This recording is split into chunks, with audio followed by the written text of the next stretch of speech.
No Now às 6 agora connosco o Vitaly Venislavski, especialista em segurança e defesa. Bom dia, Vitaly, obrigado pela tua presença. Começamos precisamente por dar mais pormenores sobre esta embarcação russa que está a ser monitorizada pela Marinha. Por que é suspeita? Porquê? Bom, Jerónimo, bom dia. Aqui está no mapa a localização desta embarcação. Ela esteve a fazer estes zigue-zagues aqui por cima das linhas verdes, que são as supostas localizações, supostos pontos de passagem dos tais cabos submarinos. O que é este navio, o Sparta 4? É um navio sancionado pelos Estados Unidos, Canadá, Austrália e Reino Unido e Ucrânia também. É um navio que pertence à empresa russa de nome Oboron Logistics. Oboron em russo significa defesa, portanto logística de defesa. É uma empresa que faz serviços de logística ao Ministério da Defesa da Rússia. E tem estado desde 2022 a atuar entre dois portos de utilização russa militar, Novorossiysk, no Mar Negro, que é atualmente, no fundo, o porto onde está grande parte da frota russa do Mar Negro, e Tartu, na Síria. Até, obviamente, o fim do regime de Bashar al-Assad na Síria, que fez com que a Rússia perdesse o acesso direto a esse porto.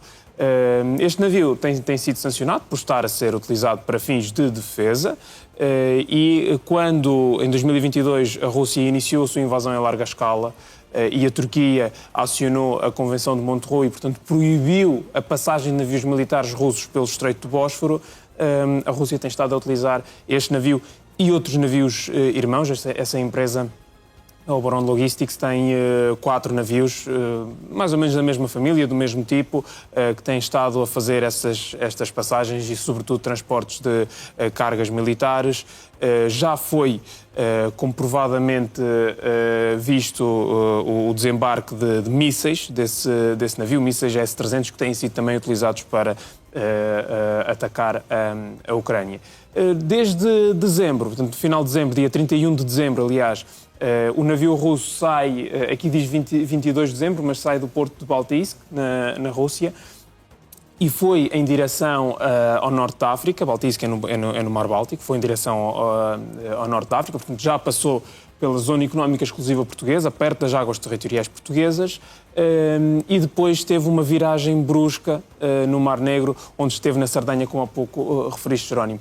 E perto da Sardanha ele começou a fazer este movimento parecido. A Sardanha também tem um conjunto de cabos submarinos, sobretudo também com ligação ao norte da África, e nessa altura começou a ser apertada a vigilância militar por parte da Itália a este navio. Entretanto, ele passou para a Espanha e agora está já há alguns dias ao largo da costa portuguesa a fazer estas operações. Portanto, é claro, pela análise das movimentações, da posição do navio e também daquilo que já fez a Itália, é claro que estará provavelmente então a fazer a localização dos cabos submarinos, a boicotá-los eventualmente? Nós podemos concluir, a suspeita é muito alta, portanto nós não temos provas neste momento que ele esteja a fazer isso. Nós ligamos as coisas, portanto, ligamos dois mapas aqui, percebemos que está a cabos submarinos, percebemos que há aqui uma movimentação estranha. O navio russo, aliás, respondeu à Autoridade Nacional, à Autoridade Marítima Nacional, dizendo que estava a fazer estas manobras por causa de mau tempo, mas basta olhar para o mapa aberto da navegação de navios e todos os outros navios estão em navegação normal. Nós sabemos que o tempo em Portugal tem sido mais bruto, as ondas e a ondulação têm sido maior, portanto há maior risco ou maior necessidade dos navios que estão a passar ao largo de Portugal terem cuidados acrescidos, mas todos os navios têm evitado este tipo de trajetória e este está a fazer este tipo de trajetória numa zona de referência importante, de referência estratégica importante. Portanto, obviamente que as suspeitas amontou. Daí a necessidade de estar a fazer esta visualização e a monitorização constante que o Comando Conjunto para as Operações Militares em Portugal está a fazer, seja feito pela Marinha, seja pela Força Aérea, dependendo da necessidade e da resposta que é preciso ser dada e da necessidade de estar a manter este navio sob contacto, são depois utilizados os meios necessários e proporcionais. Vitaly, vamos olhar também para a situação no terreno, na Ucrânia. Temos outros mapas que partilhaste connosco. Os ataques russos continuam a provocar mortos, continua a ofensiva. Já vamos então comentar esta imagem do Instituto para o Estudo da Guerra. Perguntar-te antes, A tua reação às negociações, por um lado tensas que aconteceram em Genebra, por outro abandonadas ontem pela Ucrânia. Era difícil fazer em 3 dias o que não foi feito em 4 anos. É verdade. É muito difícil, mas para nós termos uma ideia muito clara, a Ucrânia está disposta a iniciar um processo de paz. A Ucrânia está disposta a fazer um conjunto de concessões, mas não concessões territoriais. A Ucrânia não quer oferecer território à Rússia, porque isso implica apenas uma coisa. Isso implica que a Ucrânia há de ceder, que a Ucrânia terá de capitular frente à Rússia. Ninguém capitula como gesto de boa vontade para iniciar negociações. E é isto, neste momento, que a Rússia está a exigir. A Rússia está a atrasar negociações, a Rússia não está a permitir atingir objetivos fundamentais negociados nestas negociações. A Rússia não quer cessar fogo. A Rússia quer entrega de território. E, portanto, neste momento, quem é que está a dificultar as coisas é a Rússia. E há mais outro problema. A equipa negocial ucraniana pouco ou nada mudou desde o início da guerra, desde abril de 2022, quando começaram as negociações no tal formato de Istambul.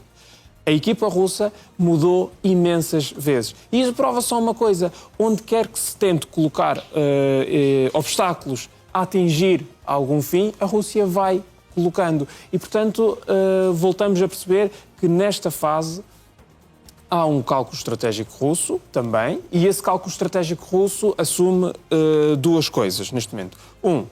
O flow, portanto, o seguimento do recrutamento de pessoas para as forças russas tem diminuído, mas ainda é suficiente para a Rússia continuar a guerra.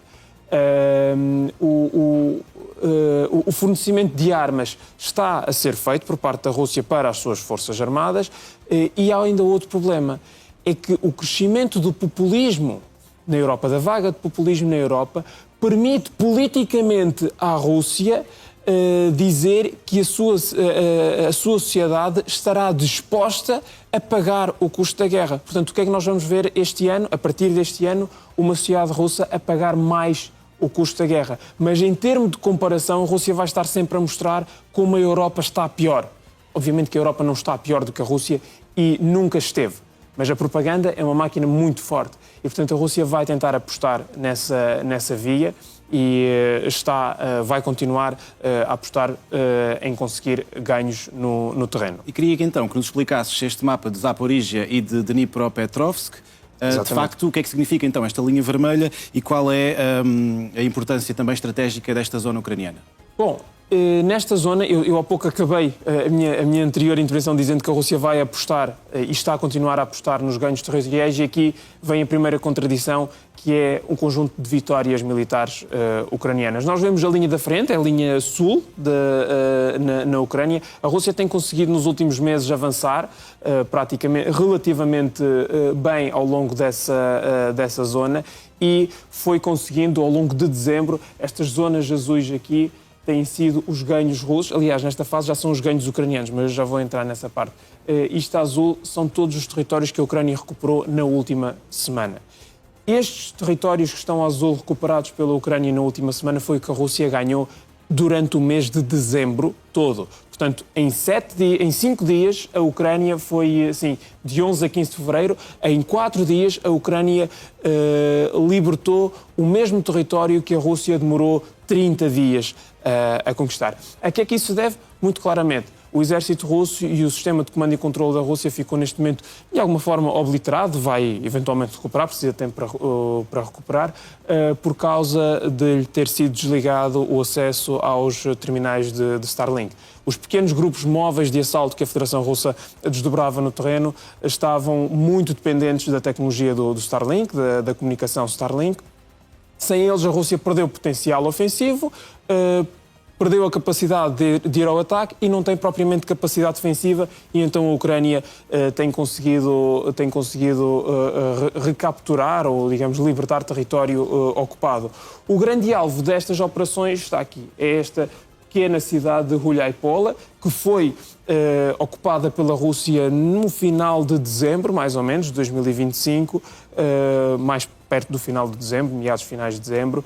A Ucrânia eventualmente se tiver sorte, digamos assim, iria conseguir recapturar essa cidade. Para libertá-la, é muito importante conseguir libertar esta estrada, que está aqui. Nós vemos que ela aqui, em Dobropilha, os ucranianos já têm conseguido penetrar de forma a libertar esta estrada e, portanto, de fechar os acessos de mantimentos das forças russas que estão agora a ocupar aqui posições defensivas e, obviamente, aqui também seria importante a Ucrânia libertar a sul este acesso. E aí a cidade já ficava numa espécie de cerco e possivelmente seria libertada. Este é o alvo operacional da Ucrânia para as próximas semanas. É uma questão de ir vendo se a Ucrânia consegue ou não aproveitar este timing para tal. Vitaly Venislavski, muito obrigado. Desejo-te uma boa quinta-feira. Obrigado.